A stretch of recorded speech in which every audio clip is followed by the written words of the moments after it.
Oh,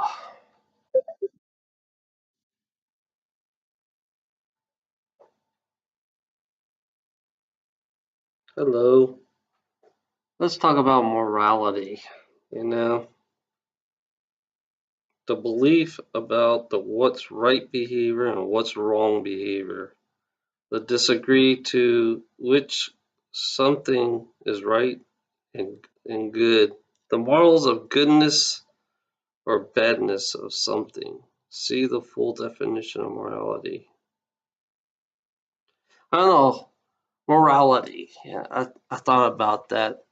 Right and wrong, good and evil. Duality, duality. What's creating chaos? These people who believe in morals, that have to do good. But it's funny about doing good in this fucking world that that's so much greed. So to be greedy, you have to have good morals to do it. It's like it's funny about morality, how it's defined. The belief about right behavior and what's wrong behavior. The degree to which something is right and good. The moral goodness or badness of something. It's like the reality that we created from morality, you know, defining what's good, define what's bad. Greed. Do you believe greed is good? You know, why do you put morals in greed? That's one thing. Only in a greedy society that we live in, they all, these people who believe in morality, it's like it's just they're upside down and backwards. They believe that they're doing good, but in reality, they're doing bad. It's like justice. Justice for what? Justice for the corporation? Just I can understand the ones who murder or molest childs or you know, do something like that. I can understand that part. But the rest of the part, the greedy part is I just don't understand how you have morality mixed in with greed, you know. I thought about morality and all that shit.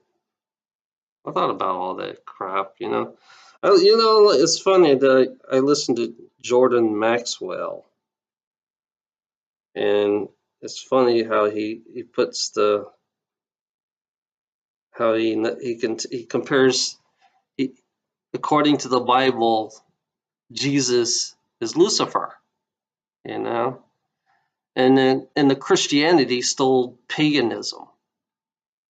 Christianity took paganism and all they did is soft it down. Lucifer. You know, born of a virgin, of course. Virgin birth presents in the story a symbol. It's a metaphor, and Jesus is a metaphor for the Son. And so boiling it down, Christianity is sun worship based on astrology, because nobody owns the sun. Africans don't own it, and we don't own the sun. So obviously the sun belongs to God. So it's God's son, and he's the light of the world. Of course the sun's the light of the world. What else lights the world if it's not the sun? And he has 12 helpers. Of course, the 12 signs of the zodiac, the 12 months of the year.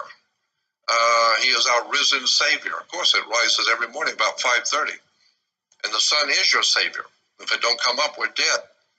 So once you start breaking down the symbols in the Old and the New Testament, you begin to see that Christianity is basically astrology and sun worship. But it has been so well hidden and so cleverly disguised.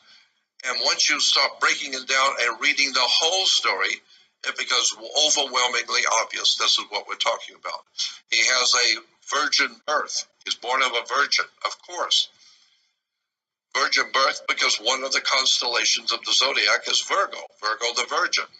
Let me give you an example of how this works. On the first day of summer, the very first day of summer, the sun is as high in the northern hemisphere as it's going to go.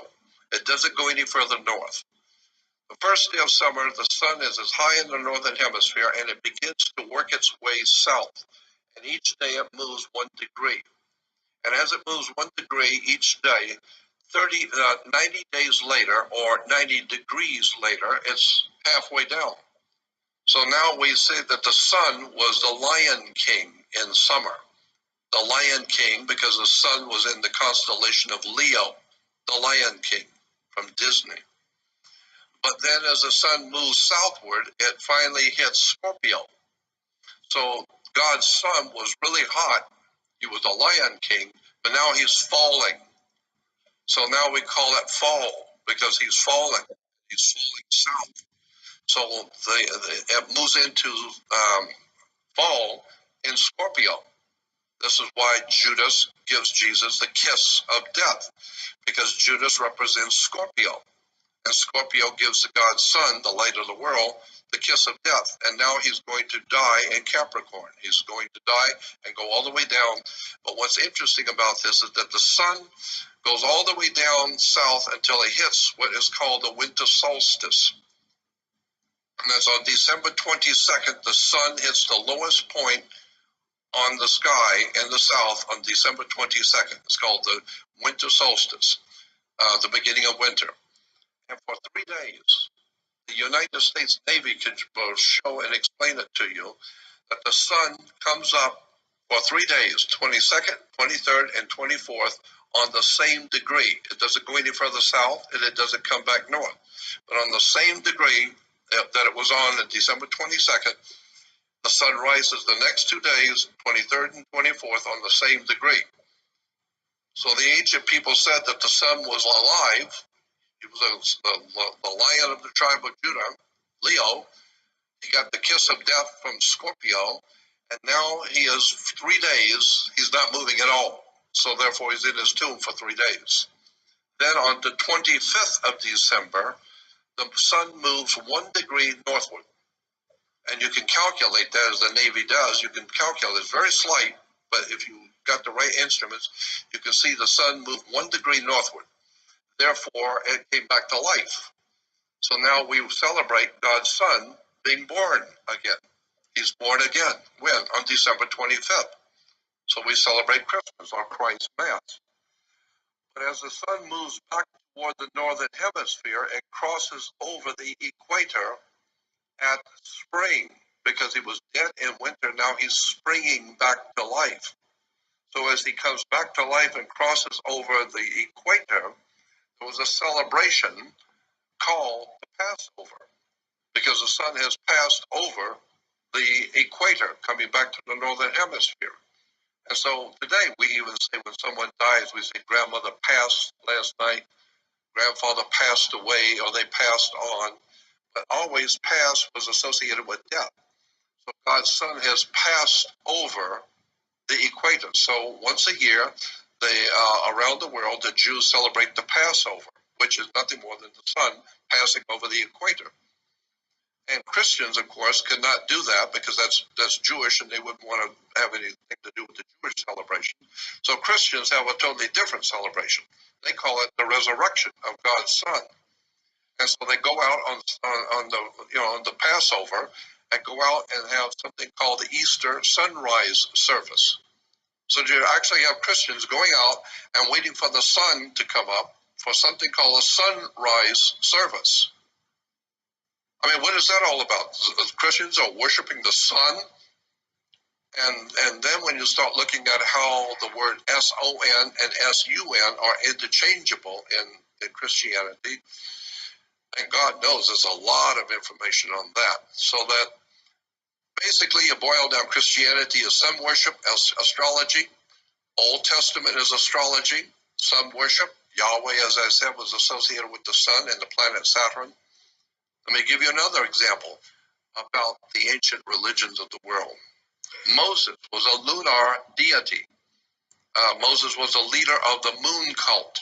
This is why in all the paintings and sculpturings in Europe, you always see Moses wearing horns. You ever seen that? Moses wearing horns. It's in the Vatican. It's in all the museums of the world. Why is Moses always pictured with horns? Because Moses was a leader of a lunar cult, the moon worshippers. So at one time, the Jews were worshippers of the moon, and that time, a period of time, we call the period of Moses. This is why, and why? It's because the Native Americans, their chiefs wear horns. The Vikings wore horns, because all of these cultures, Native Americans, Vikings, and the ancient people of the Middle East, worshiped the moon. The moon, of course, in the lower quarter was the horns, and this is why they wore horns. In Arabia, there's a high mountain range in Arabia, and at night, from the Egyptian side, the moon comes up in the east. It comes up from a mountain range, and so the ancient peoples believed that the moon was a god, and it lived in the mountain. And there are religious celebrations of the old man of the mountain, the moon god.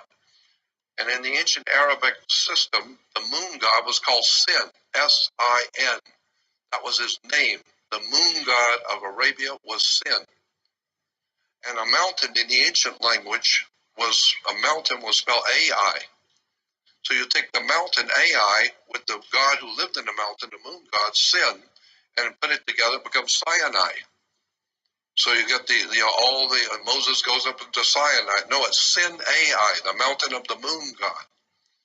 And this is why Jews have their celebration after sundown, because that's when the moon comes out. They don't have the celebration during the day because that's when the sun's out. So that's the time for Christians to celebrate God's son. The Jews are worshiping the moon god, Sin.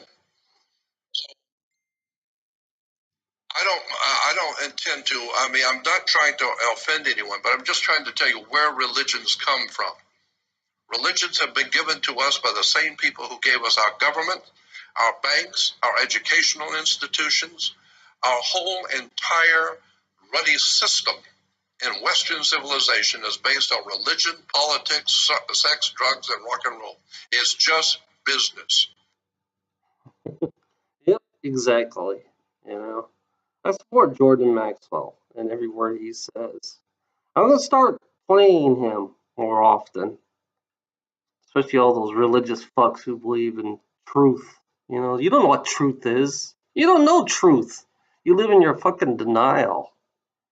You live in your denial and your negativity in this fucking reality of your so-called good morals. You know, but in reality, you're living in a fucking lie, deception. You know, this whole world is mad. Is if you don't believe in magic, it's here. Magic is actually here. It's on your media. It's in Hollywood. You know, everything. Everything's magic. Even our words. Even when we speak, our words are magic. You know, it's real. I don't give a fuck what you fucking say out there. You know, even though you're atheist, you know, it doesn't matter to me. Atheist, religion, doesn't matter to me. I don't play both sides. Uh, I'm not for religion, and I'm not for atheism. You know, I'm for my own self and my beliefs. For my, you know, I believe in there is magic everywhere. You know, they're playing with your fucking head. If they can play with your fucking head and this whole fucking planet, then that's definitely magic fucking with you. Have a nice day.